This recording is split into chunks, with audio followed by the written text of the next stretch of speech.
Welcome to science study अड्डा। मेरा नाम है हिमांशु मिश्रा। मैंने आपको पिछले दो लेक्चर्स में एक में पढ़ाया है करंट और दूसरे में बताया था करंट डेंसिटी क्या होता है। उस करंट डेंसिटी के सारे चीजें बता दी थी कि उसमें क्या कैसा होता है। अब आज हम पढ़ेंगे कि रेजिस्टेंस क्या होता है और ओम्स लॉ वगैरह ये सब देखेंगे। तो सबसे पहले हम देखते हैं ओम्स लॉ क्या होता है। तो ओम्स लॉ होता है कि करंट आई को हम करंट से दिखा रहे हैं। Current is directly proportional to voltage that, और कह सकते हैं इसको ऐसे लिखे तो current is directly proportional to voltage keeping physical conditions constant.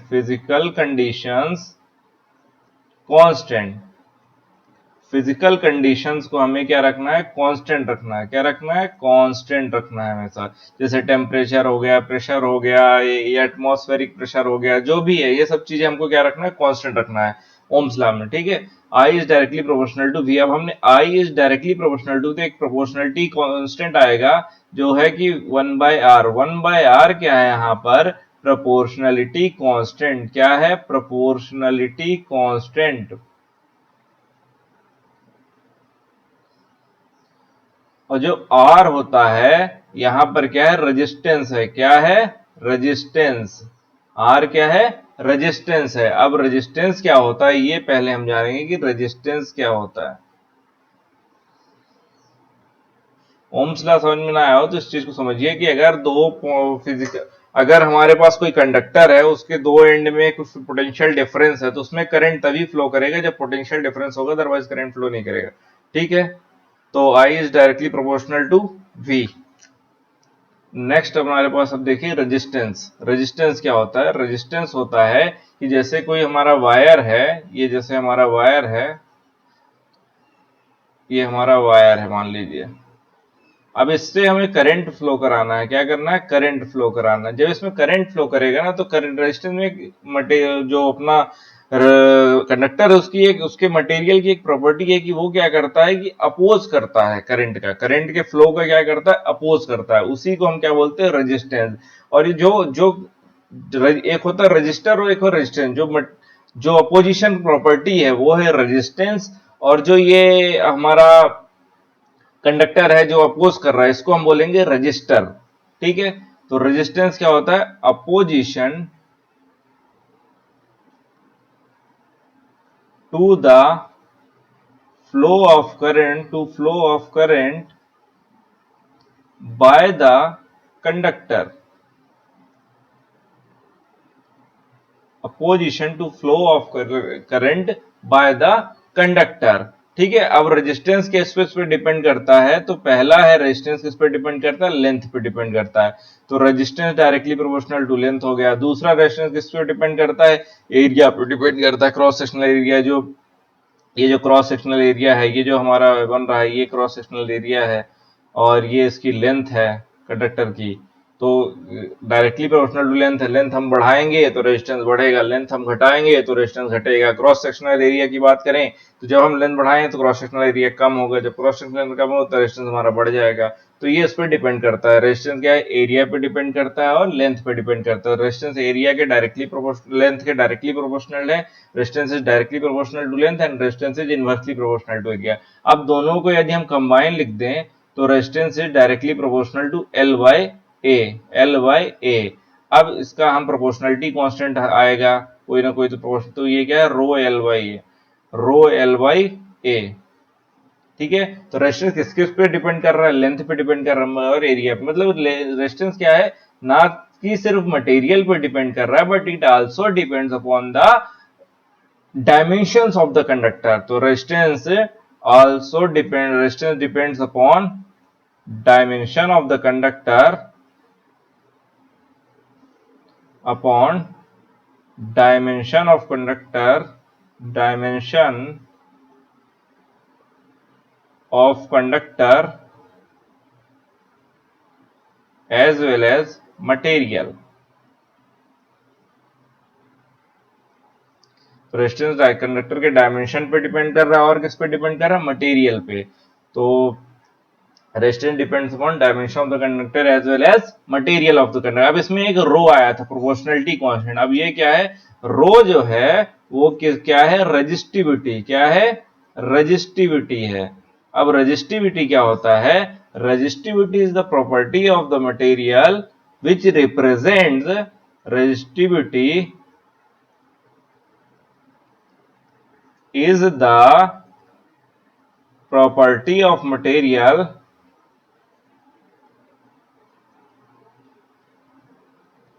which represents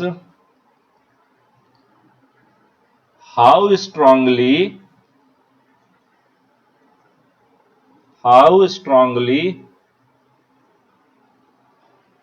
material opposes the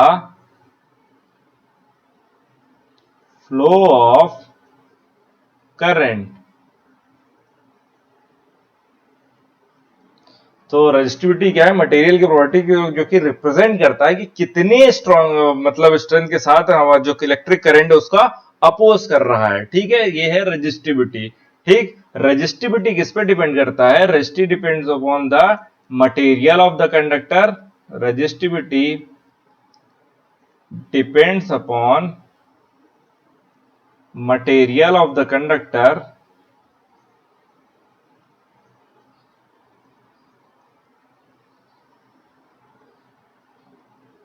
and temperature।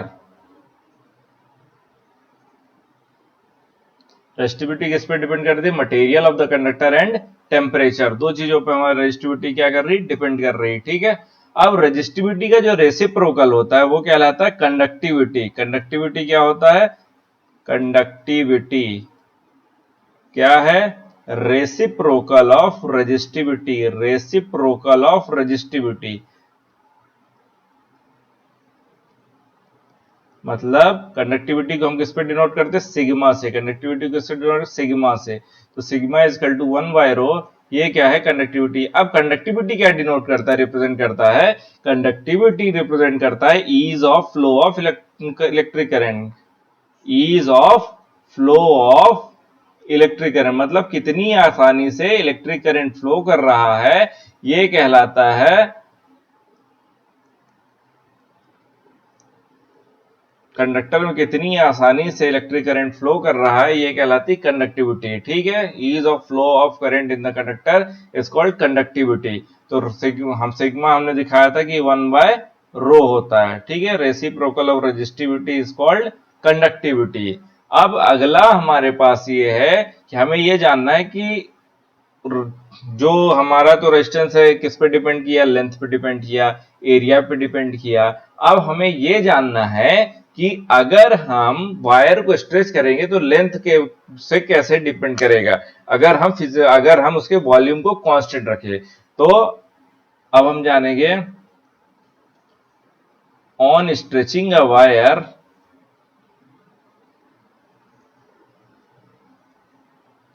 Keeping volume constant,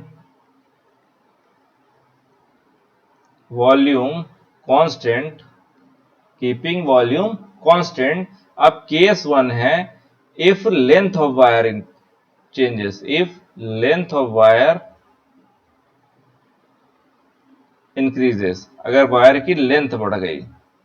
ठीक है, तो देखिए रेजिस्टेंस क्या होता है, directly proportional to L by A है। अब हमें क्या रखना है कि हमने कहा है कि वॉल्यूम कांस्टेंट हो, क्या है, वॉल्यूम कांस्टेंट। अब वॉल्यूम क्या होता है, एरिया इनटू लेंथ। तो यहां पर वॉल्यूम तो दिख नहीं रहा, हम क्या करेंगे, लेंथ का मल्टीप्लाई कर देंगे ऊपर और नीचे, न्यूमरेटर और डिनोमिनेटर में। तो एरिया इनटू लेंथ क्या बन गया, वॉल्यूम बन गया। तो R is directly proportional to L square by V। अब ये जो V है वो भी क्या है, कांस्टेंट है, तो वो भी प्रोपोर्शनलिटी में चला जाएगा। तो R is directly proportional to L square आ गया। R क्या हो गया हमारा, directly proportional to L square हो गया। अगर हम लेंथ वायर की इंक्रीज करते हैं तो रेजिस्टेंस क्या होगा, directly proportional to L square होगा। नेक्स्ट हमारे पास है केस 2, इसमें आता है दूसरा केस है, if area of conductor increases, cross sectional area अगर कंडक्टर का इंक्रीज हो जाता है तो देखिए R is directly proportional to L by A है हमारे पास। अब हमें फिर से वॉल्यूम चाहिए, लेकिन इस बार हमें एल को गायब करना है, और एल को गायब करना है तो हम क्या करेंगे, ऊपर ए का मल्टीप्लाई कर देंगे, नीचे भी हमें ए का मल्टीप्लाई कर दें, एरिया इंटू लेंथ क्या बन गया, वॉल्यूम बन गया। तो R is directly proportional to V by A square. अब v जो है कांस्टेंट है तो वो भी किस में चला गया, प्रोपोर्शनलिटी कांस्टेंट में।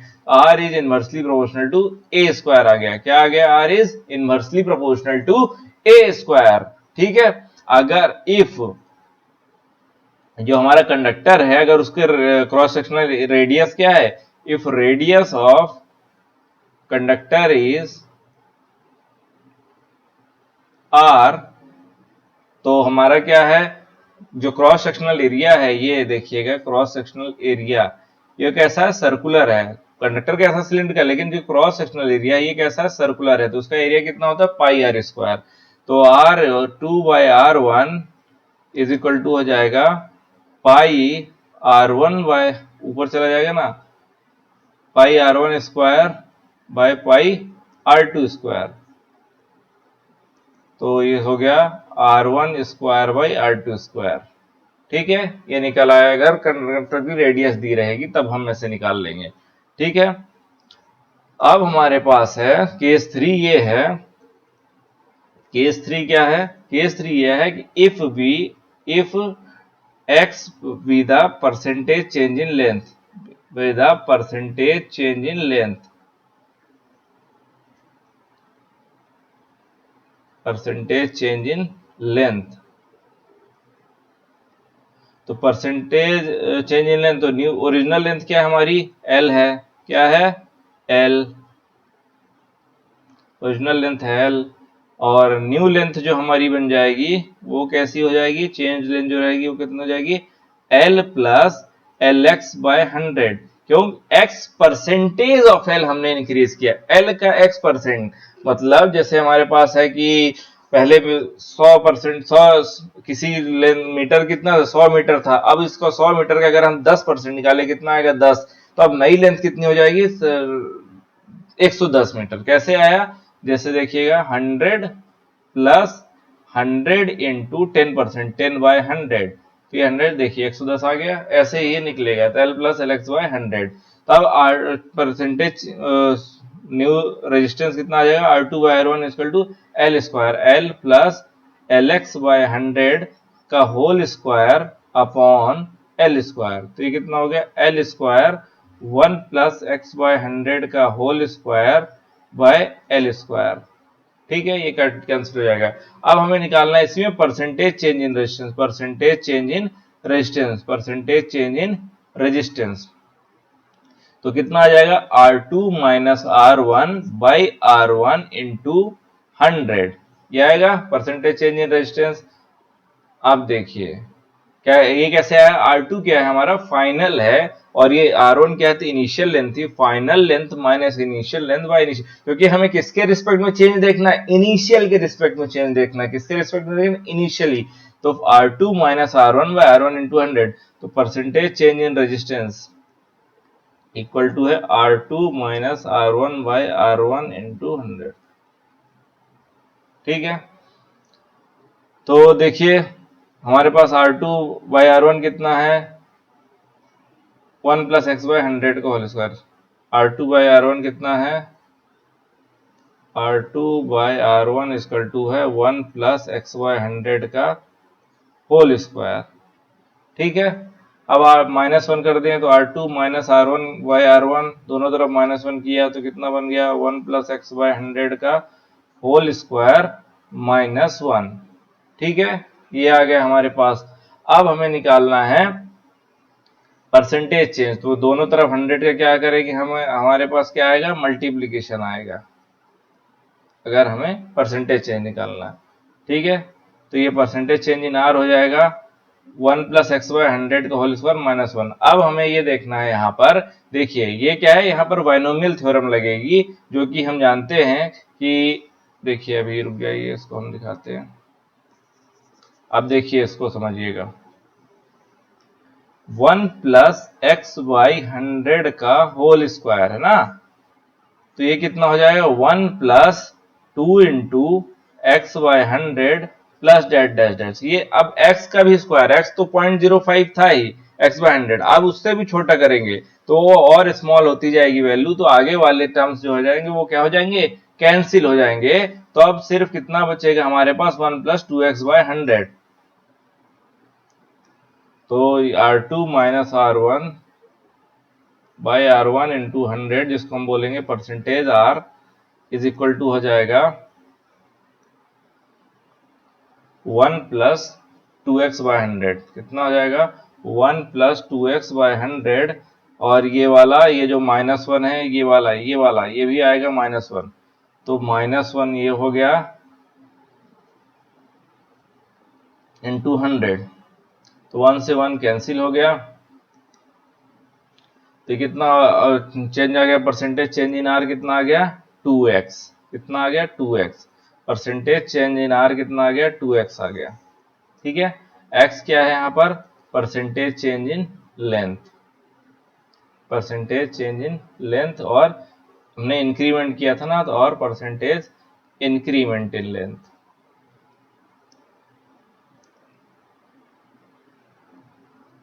ठीक है, ये हो गया रेजिस्टेंस पूरा। रेजिस्टेंस क्या होता है, ओम्स लॉ क्या है, इसमें ये सब बता दिया क्या होता है कंडक्टिव। सबसे पहले हमने जाना कि ओम्स लॉ क्या होता है, फिर हमने जाना कि रेजिस्टेंस क्या होता है, कि रेजिस्टेंस कैसे एक्ट करता है, रेजिस्टेंस किन किन चीजों पर डिपेंड करता है, फिर हमने जाना रेजिस्टिविटी क्या होती है, रेजिस्टिविटी क्या होती है, फिर हमने जाना कि कंडक्टिविटी क्या होती है। उसके बाद हमने पढ़ा कि अगर हम लेंथ वायर की लेंथ बढ़ा देंगे तो रेजिस्टेंस का क्या, रेजिस्टेंस की किस का और लेंथ के बीच का क्या रिलेशन होगा। फिर हमने एरिया जाना कि एरिया में अगर चेंज हो जाएगा। फिर हमने ये जाना कि अगर हमने परसेंटेज चेंज इन लेंथ किया तब कितने रेजिस्टेंस में चेंज आएगा परसेंट। फिर अब हम पढ़ेंगे अगला जो हमारे पास है, एक और चीज हम जान लें कि SI unit of resistance. Resistance की जो यूनिट है वो क्या है, ओम। ओम, रेजिस्टेंस की यूनिट क्या है, ओम। रेजिस्टिविटी की unit, SI unit of resistivity. तो कैसे निकलेगी देख लीजिए, नहीं समझ में आ रहा तो देखिए, R इक्वल टू है रो एल बाई ए। अब यहां से रो कितना हो जाएगा, आर ए बाई एल। अब देखिए R का क्या हो गया, ओम हो गया, L का क्या हो गया, मीटर स्क्वायर हो गया, और L का ये मीटर हो, 1 मीटर से मीटर कैंसिल, कितना बचा, ओम मीटर।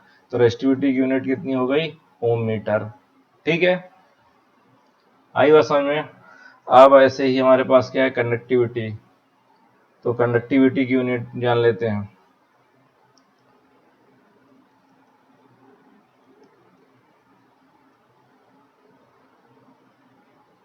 ये कितना हो जाएगा, 1 by ohm metre, ohm inverse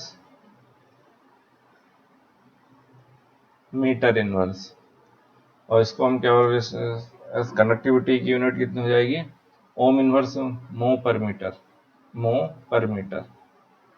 ठीक है, ये कंडक्टिविटी की यूनिट हो गई। ठीक है, तो हमने ये सब पढ़ा इसमें। अब नेक्स्ट लेक्चर में हम पढ़ेंगे कि नेक्स्ट लेक्चर में हम न्यूमेरिकल्स पढ़ेंगे उसके, कि न्यूमेरिकल्स कैसे होते हैं। अभी मैंने 3 लेक्चर पढ़ा है, करंट क्या होता है, करंट डेंसिटी क्या होता है, और रेजिस्टेंस वगैरह पढ़ाएंगे। इन सब के हम न्यूमेरिकल्स करेंगे नेक्स्ट लेक्चर में। ठीक है, thank you, please do watch, like, share and subscribe.